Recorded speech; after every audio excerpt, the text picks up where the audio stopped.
बड़ी खबर है लोकसभा चुनाव को लेकर। क्या है इस बार का चुनाव का सियासी समीकरण? बात की जाए दोनों पार्टियों के बीच है एक अच्छी टक्कर, मुकाबला देखने को मिल सकता है, जहां कांग्रेस हर एक मुद्दा संभाल के खेल रही है। ये बात कहें कि हर एक सबल के मुद्दे को लेकर चल रही है, जनता की लड़ाई इस बार पेश कर रही है। वहीं अगर बात करें तो मोदी लहर, भाजपा मोदी लहर, राम मंदिर लहर और 400 पार की संभावनाएं बता रही हैं। हालांकि यहाँ पार्टियों की बात नहीं है, चुनाव है विचारधारा की। मध्य प्रदेश की 29 सीटों में सबसे अगर हॉट सीट है इस समय पर तो पहले गुना थी, और इस समय पर वो हॉट सीट बन चुके हैं मध्य प्रदेश की रीवा। और साथ में बिंद की हमेशा से ही सियासी गणित अलग रही है। बात की जाए अगर जातिवाद गणित की, अगर वोटरों में जातिवाद गणित की समीकरण की बात ना की जाए तो इसको अन्यथा लिया जाता है। हालांकि इसके हमेशा राजनीति विपरीत रही है। बात की जाए अगर सतना की सियासी गणित अगर बात की जाए या जातिवाद समीकरण की बात की जाए तो जिस प्रकार से सतना का माहौल है वो ब्राह्मण बाहुल्य माहौल है।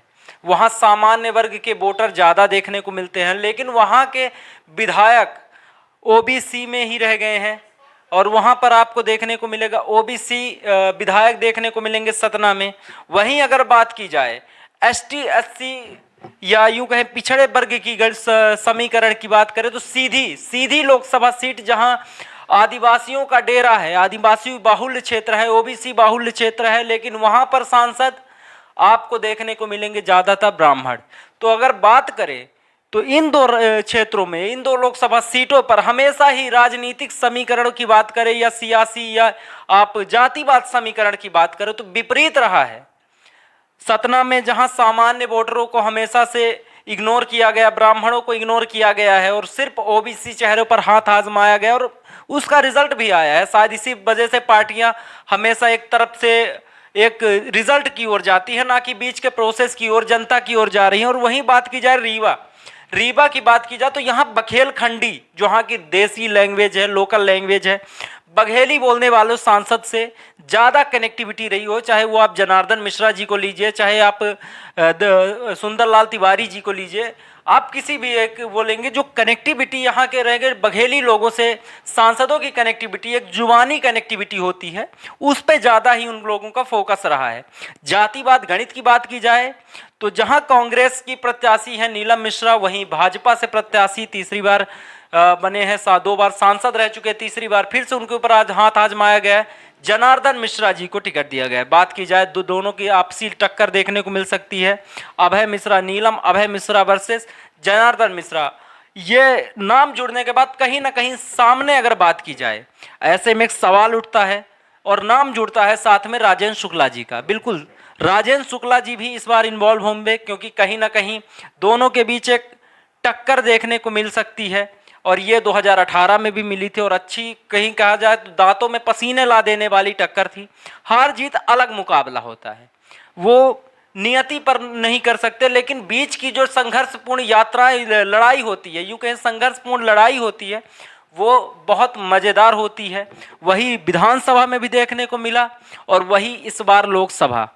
हालांकि बात की जाए 1 महीने का समय मिला, लेकिन लोकसभा के लिए 1 मंथ बहुत कम होता है, लेकिन लड़ाई उतनी ही तेज होने लगी है। गर्मियां, बात की जाए चुनावी सरगर्मियां इस बार भी तेज हो गई। अचानक से माहौल बनने लगा है, कांग्रेस भाजपा दोनों अपने कार्यक्रम में जनसंपर्क में जुड़ चुकी हैं, लेकिन दोनों के मुद्दे क्या है? रीवा में जहां बात की जाए जनार्दन मिश्रा जी का एक मुद्दा है मोदी लहर, मोदी को तीसरी बार बनाना है, तो वहीं नीलम मिश्रा जी का एक मुद्दा है कि चुनाव जनता लड़ेगी, एक स्थानीय मुद्दों पर बात होगी। जो मुद्दे होंगे, विकास हुआ है, नो डाउट विकास नहीं हुआ है, ज़मीनों पे बात की गई, लेकिन जो लोगों को घर नहीं मिल रहे हैं, जिन लोगों को कई आवास की प्रॉब्लम है, एक जो ज़मीनी मुद्दे हैं उनको लेकर नीलम मिश्रा जी चुनाव ले रही हैं। हालांकि ये दोनों के चुनाव अच्छा संघर्षपूर्ण देखने को मिलेगा। जातिवाद गणित की बात की जाए तो रीवा हमेशा से ही ब्राह्मण बाहुल्य रहा है और यहाँ की गणित मध्य प्रदेश की समीकरण से हमेशा विपरीत देखने को मिली है। चाहे आप जिस भी क्षेत्र की बात करें, बड़ी बड़ी हॉट सीट बनी है, लेकिन रीवा हमेशा ही चुनावी सरगर्मियों में हॉट सीट बना रहा है।